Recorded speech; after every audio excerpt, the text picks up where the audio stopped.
Bab 800. Mendengar itu, Wira baru mengerti mengapa wawasan bocah yang baru berusia 10 tahun begitu luas. Ternyata dia selalu menemani Raja Bakir dalam bekerja. Tak heran jika dia menguasai informasi-informasi penting di kerajaan. Harus diakui, Raja Bakir cukup hebat dalam mendidik anak. Namun, Yahya memang sangat pintar. Di usia ini, anak-anak yang sebaya dengannya mungkin masih bermain lumpur di tanah.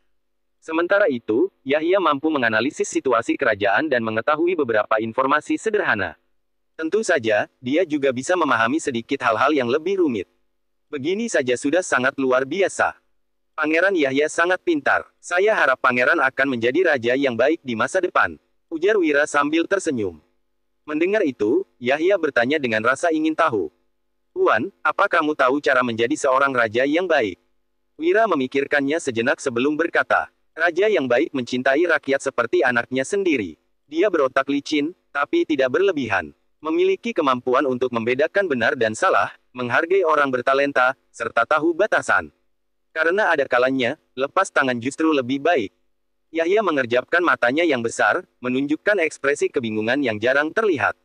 Kata-kata Wira ini memang agak berat. Anak seusia Yahya tidak akan bisa memahaminya. Sepanjang hari, Wira terus bekerja keras. Menjelang senja, Yahya baru meninggalkan tempat Wira dan langsung menemui Raja Bakir. Ayah, panggil Yahya. Yahya, apa Wira mengatakan sesuatu padamu? Tanya Raja Bakir begitu melihat putranya.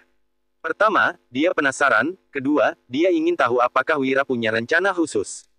Ayah, Tuan bilang, dia nggak punya banyak waktu lagi di ibu kota, jawab Yahya. Raja Bakir sontak terbahak. Ibu kota dijaga dengan ketat, bagaimana dia bisa pergi? Mungkin dia cuma ingin melihat reaksimu dengan berkata begitu, ujar Raja Bakir tanpa peduli. Yahya berkata, Ayah, aku nggak bisa menebak caranya pergi dari sini, tapi menurutku dia nggak bercanda. Raja Bakir kembali bertanya dengan acuh tak acuh. Selain ini, apa lagi yang dia katakan? Yahya memikirkannya sejenak, lalu berkata, dia memintaku menjadi raja yang baik. Setelah itu, aku bertanya padanya apa yang harus aku lakukan untuk menjadi raja yang baik. Dia bilang, raja yang baik mencintai rakyat seperti anaknya sendiri. Dia berotak licin, tapi nggak berlebihan. Memiliki kemampuan untuk membedakan benar dan salah, menghargai orang bertalenta, serta tahu batasan. Karena, ada kalanya, lepas tangan justru lebih baik. Raja Bakir menyipitkan matanya dan berkata, mencintai rakyat seperti anaknya sendiri, mampu membedakan benar dan salah, menghargai orang bertalenta, serta tahu batasan. Wira benar-benar nggak bisa diremehkan. Secara nggak langsung, dia mengatakan kalau aku nggak mampu membedakan benar dan salah serta nggak menghargai orang bertalenta. Yahya mengangguk, dia juga merasa bahwa kata-kata Wira ditujukan kepada ayahnya. Yahya, ingatlah, jangan percaya 100% pada siapapun, terutama orang pintar. Mereka selalu merasa lebih unggul dari orang lain. Kalau kamu mempercayai orang-orang itu, takutnya mereka akan menjebak dan menipumu. Pesan Raja Bakir pada Yahya. Yahya mengangguk dan menyahut, aku mengerti, ayah. Keesokan paginya, Yahya mengunjungi Wira lagi. Seperti kemarin, Wira masih terus sibuk membuat sesuatu. Bedanya, kali ini dia melihat Wira mengubah kain terpal besar menjadi seperti bola. Yahya mengerjap dan bertanya dengan bingung. Tuan, apa ini? Benda ini jelek sekali. Wira langsung menjawab dengan jujur, ini balon udara. Balon udara, apa itu? Tanya Yahya lagi dengan ekspresi heran. Wira tersenyum sambil meletakkan peralatannya. Dia memandang balon udara yang telah selesai dibuat dengan perasaan gembira. Bab 801. Sudah waktunya meninggalkan ibu kota. Setelah menyiapkan segala sesuatunya, Wira naik ke balon udara, lalu menyalakan bahan bakar dengan obor. Pangeran Yahya, tolong sampaikan pada Yang Mulia kalau saya pergi dulu, ujar Wira sambil tersenyum tipis. Yahya berkata dengan nada bingung, pergi. Tuan, tapi kamu nggak akan bisa berjalan keluar dari sini. Dia tidak mengerti mengapa Wira berkata akan pergi setelah menyalakan api di benda di depannya. Saya tidak berjalan, tapi terbang, sahut Wira sambil terkekeh-kekeh. Kemudian, wajahnya kian antusias saat melihat gas dari api yang berkobar perlahan membuat kain terpal itu mengembang. Terbang, maksudmu, benda ini bisa terbang? Tanya Yahya. Dia sama sekali tidak percaya. Mana mungkin benda ini bisa terbang? Pangeran memang pintar. Ya, benda ini bisa terbang, Pangeran lihat saja nanti, jawab Wira sambil melengkungkan senyum. Proses pembakaran bahan bakar menghasilkan udara panas yang naik ke atas kain terpal besar. Kemudian, balon udara tiba-tiba melayang. Melihat itu, Yahya sangat terkejut. Dengan ngeri, dia menyadari benda ini perlahan naik ke udara. Selain itu, kecepatannya sangat luar biasa. Hanya dalam beberapa detik, benda ini sudah terbang setinggi beberapa meter. Gawat! Seru Yahya kaget. Hei, cepat datang. Tuan Wira akan terbang. Mendengar itu, para pengawal istana di luar pintu buru-buru berlari ke halaman. Mereka lantas melihat Wira yang telah terbang setinggi 8 meter di udara. Gawat! Wira mau terbang. Cepat laporkan pada Yang Mulia. Para pengawal istana itu tercengang. Benda itu bisa terbang. Wira sedang terbang. Seorang pengawal istana datang tergopoh-gopoh ke ruang kerja raja, lalu buru-buru berkata, "Yang Mulia, Wira terbang." Raja Bakir yang sedang memeriksa laporan langsung tertegun. Dia berseru, "Apa katamu, terbang?" Meski tidak percaya, Raja Bakir buru-buru berlari keluar. Begitu mendongak, dia langsung melihat sebuah benda besar perlahan naik ke langit setinggi 10 meter di atas kepalanya.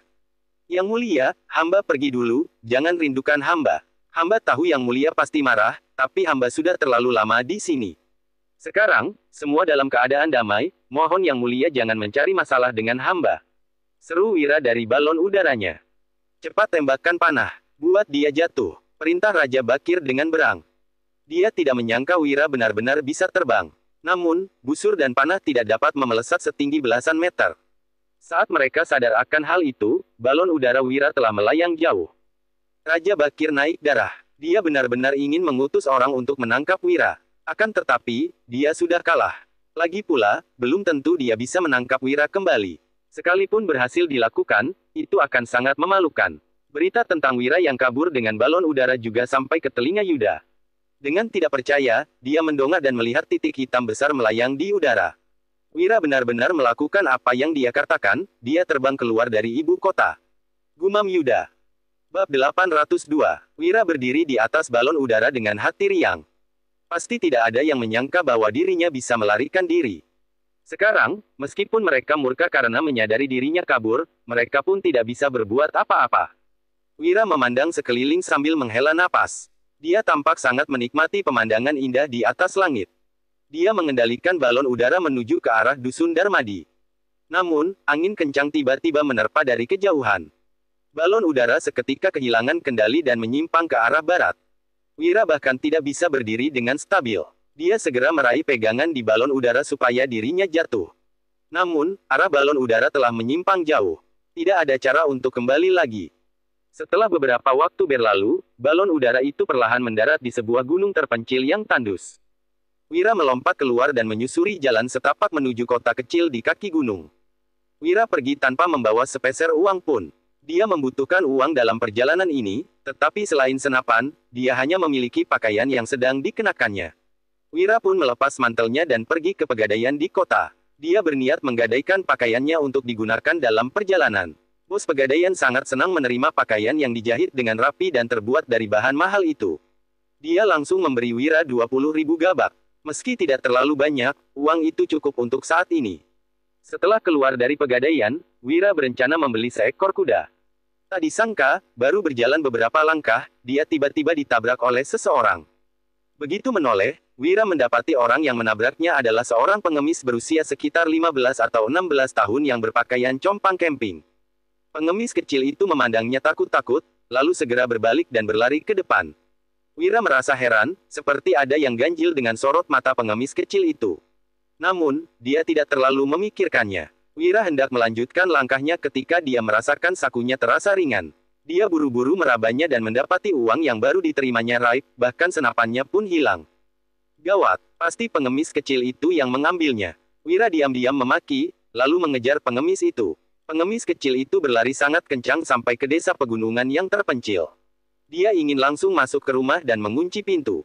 Sayangnya, Wira sudah berdiri di belakangnya sambil meraih kerah bajunya dengan ekspresi kesal.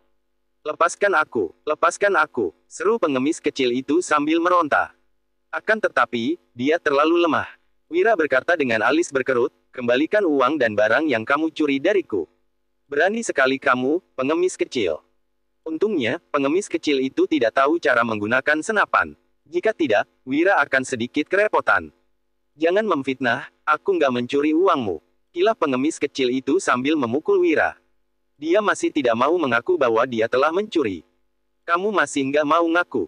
Kalau gitu, aku akan periksa apa barang-barangku ada padamu, kata Wira. Saat Wira hendak memeriksa tubuh pengemis kecil itu, mendadak terdengar suara batuk seseorang dari dalam rumah. Segera setelahnya, seorang wanita tua perlahan keluar dengan menggunakan tongkat. Wanita itu sepertinya sudah berusia 70-an. Rambutnya penuh uban dan tubuhnya bungkuk. Dengan bertumpu pada tongkat, dia berjalan terlatih-tatih sambil berkata, "Bimo, kamu pergi mencuri lagi, ya?" Bab 803. Wanita tua itu menatap Bimo dengan emosi, lalu berseru dengan sosok yang gemetaran. "Cepat kembalikan barang curianmu." Bimo mengerucutkan bibirnya. Setelah ragu-ragu sejenak, dia tetap menyerahkan barang-barang tersebut kepada Wira. Wanita tua itu berjalan mendekati Wira, lalu berkata dengan sopan, "Mohon maaf, Tuan. Tolong jangan menyalahkan Bimo. Dia mencuri uang karena terpaksa oleh keadaan." Wira menerima barang-barang yang memang miliknya itu, lalu menatap Bimo dengan ekspresi serius dan berkata dengan tegas, "Kalau nggak punya uang, kamu bisa mengandalkan kemampuan sendiri untuk menghasilkan uang. Apa kamu nggak merasa malu dengan mencuri? Kamu bisa mencuri sekali, tapi nggak akan bisa mencuri selamanya." Bimo tidak berkata apa-apa. Sebaliknya, dia berbalik dan berlari masuk ke dalam rumah. Saat ini, wanita tua itu menatap ke arah Wira dengan perasaan bersalah. Kemudian, dia berkata, "Tuan, mohon maaf sekali. Silakan masuk untuk minum teh dulu, anggap saja sebagai penebusan atas kesalahan Bimo." Melihat betapa sopannya wanita tua itu, Wira pun setuju untuk masuk ke dalam. Meskipun rumahnya kecil, penataannya sangat rapi. Hanya ada satu meja, satu kursi, dan satu ranjang yang sederhana. Di atas ranjang, terbaring seorang pria tua yang lumpuh. Wajah orang itu terlihat pucat dan sosoknya kurus, sekilas tampak seperti kurang gizi. Bimo tengah memegang mangkuk yang retak dan memberi air kepada pria tua itu. Wira yang penasaran pun bertanya. Wanita itu menjelaskan, "Suamiku sudah lumpuh selama lebih dari 10 tahun, dia tidak bisa bergerak. Beberapa tahun yang lalu, kakiku juga patah dan nggak bisa bekerja di ladang lagi. Kami hanya bisa bertahan hidup dengan membuat alas kaki untuk orang lain. Tapi, suamiku membutuhkan uang untuk membeli obat. Uang yang kuhasilkan sama sekali nggak mencukupi, itu sebabnya Bimo akhirnya berniat untuk mencuri," timpal wanita tua itu sambil menggeleng. Raut wajahnya dipenuhi keputusasaan dan matanya sudah berlinang air mata. Saat melihat pemandangan tersebut, Wira merasa agak iba. Dia pun melambaikan tangan kepada Bimo, mengisyaratkan agar dia mendekat. "Apakah kamu ingin menghasilkan uang dengan cara yang jujur dan adil melalui usahamu sendiri?" tanya Wira. Mendengar pertanyaan ini, mata Bimo tampak berbinar-binar. Dia mengangguk keras seraya menjawab, "Ingin." "Baiklah, ambil ini," ucap Wira sembari menyerahkan 20.000 gabak yang baru saja ditukarkannya kepada Bimo. Setelah itu, Wira melanjutkan, "Gunakan uang ini untuk membeli daging sapi dan garam sekitar 1.000 gabak." Bimo menerima uangnya, lalu memandang Wira dengan rasa ingin tahu dan bertanya, "Uang 20.000 gabak ini cukup untuk kami bertahan selama setahun. Bukannya membeli daging sapi sebanyak itu terlalu boros?" Wira melambaikan tangan seraya tersenyum. Setelah itu, dia berkata, "Pergi dan belilah, kamu akan tahu nanti." Bimo mengangguk dan segera pergi dengan membawa uangnya. Pasangan tua itu kebingungan. Mereka saling memandang karena tidak tahu apa yang akan dilakukan oleh Wira. Tidak lama kemudian, Bimo telah kembali dengan membawa daging sapi. Wira membersihkan daging dan mulai mencincangnya di atas talenan. Melihat adegan ini, Bimo tampak penasaran. Wira menambahkan sedikit garam, lalu mengepal daging sapi menjadi bola-bola kecil sebelum merebusnya di dalam air. Setelah bola-bola daging yang panas itu diangkat, Bimo pun sudah mulai merasa lapar. Wira menyerahkan satu bola kecil kepada Bimo, lalu berkata sambil tersenyum, "Ini namanya bakso kencing sapi. Kalau membawa beberapa ke kota untuk dijual, satu baksonya bisa dijual seharga 20 gabak." Bimo sontak bertanya, "Apa itu bakso kencing sapi?" Dia melihat bakso di tangannya dengan penasaran. Begitu mendengar bahwa satu bakso bisa dijual seharga 20 gabak, dia benar-benar terkejut hingga membelalakkan mata. Bagaimana mungkin orang lain akan membelinya dengan harga yang begitu tinggi? Namun, Wira menjelaskan, "Kamu akan tahu begitu mencobanya, ini untukmu. Cobalah dicicipi." Bimo sudah sangat lapar sejak tadi. Setelah menggigitnya, mulutnya pun penuh dengan kuah daging sapi dari dalam bakso. Aroma dari bakso sapi ini sungguh menggugah selera. Bab 804. Bimo terlihat sangat gembira. Dia segera menghabiskan bakso sapi yang diberikan oleh Wira, bahkan menjilat sisa-sisa kuah bakso sapi yang menetes di jari-jarinya. "Bagaimana? Rasanya enak, kan?" tanya Wira sambil tersenyum. Sangat enak, jawab Bimo sambil bertepuk tangan. Kemudian, dia berkata dengan sangat bersemangat. Kalau kita jual ini di pasar, pasti ada banyak orang yang akan membelinya. Bimo yang tadinya skeptis tentang bisnis ini, kini terlihat penuh semangat. Dia sudah tidak sabar untuk meraup keuntungan besar dengan hasil usahanya sendiri. Bimo menutup bakso sapi menggunakan kain kukus dengan hati-hati, lalu berjalan ke pasar yang ada di kota dengan Wira. Keduanya memilih tempat yang ramai. Setelah menemukan area kosong, mereka pun mulai berjualan. Bimo sering mondar-mandir di pasar sehingga sudah terbiasa dengan sorakan para pedagang. Dia mulai meniru mereka untuk bersorak dan menjual bakso. Semuanya, mari dilihat-lihat dulu. Bakso kencing sapi ini baru saja matang, rasanya sangat lezat. Seru Bimo. Teriakan itu menarik perhatian banyak orang. Saat ini, banyak orang pun berkerumun di sekitar stand mereka. Semua orang tampak kebingungan. Mereka tidak tahu apa yang dijual oleh Bimo dan tampak siap untuk mencoba sesuatu yang baru. Seorang pria berpakaian mewah mendekati stand mereka, lalu bertanya dengan heran. "Nak, apa yang kamu jual? Apa itu bakso kencing sapi?"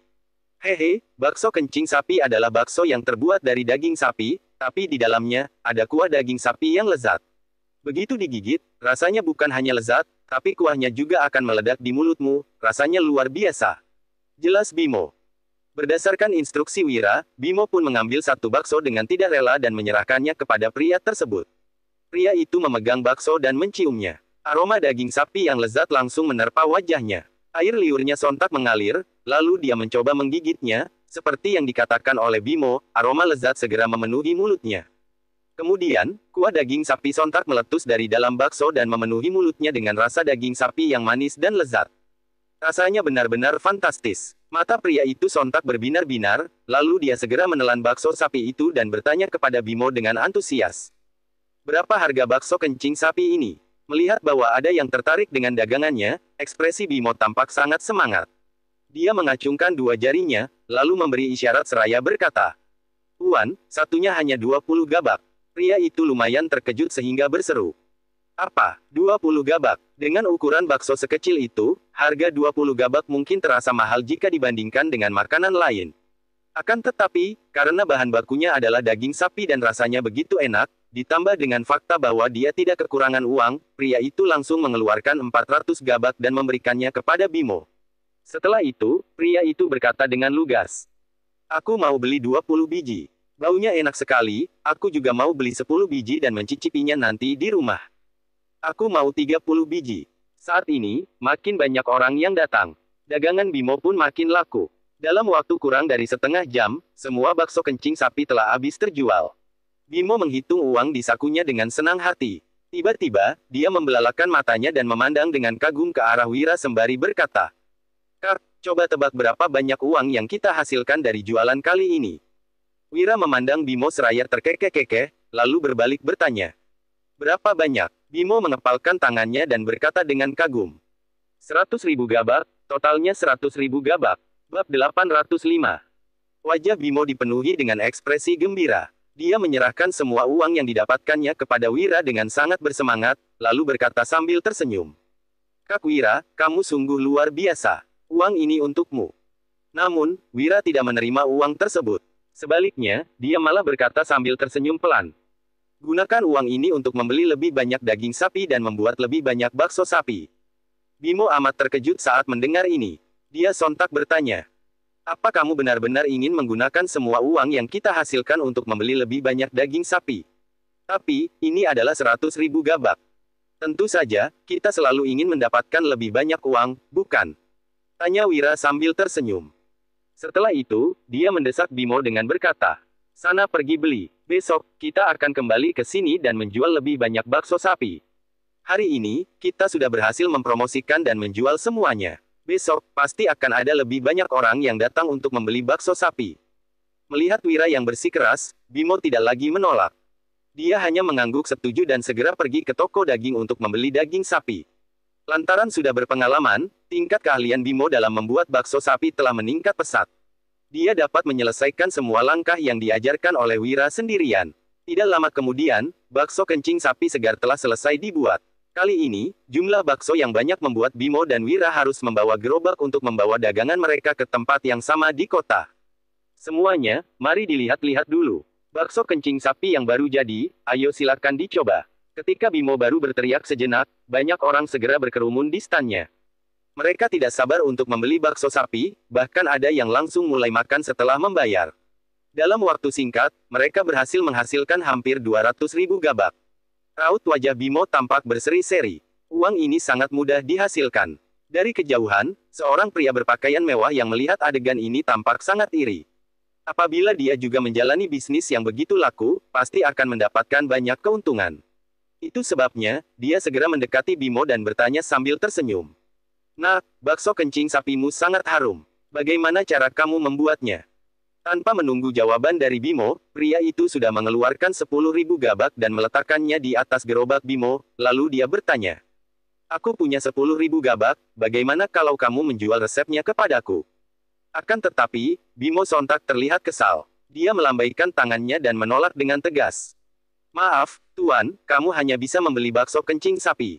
Resepnya nggak dijual. Ini adalah keterampilan menghasilkan uang yang diajarkan oleh Wira. Apabila Bimo menjualnya kepada orang lain, bagaimana dia akan mencari nafkah di masa depan? Pria itu langsung murka mendengar penolakan Bimo. Kemudian, dia mengeluarkan 20.000 gabak dan meletakkannya di depan Bimo, lalu berkata, 20.000 gabak seharusnya sudah cukup, kan? Sikap Bimo tetap sangat tegas. Dia menolak tanpa ragu-ragu. Berapapun harga yang kamu tawarkan, aku nggak akan menjualnya. Pria yang sangat kesal itu segera mengambil kembali uangnya, lalu mengancam. Oke, kamu nggak ingin menjualnya, kan? Tunggu saja.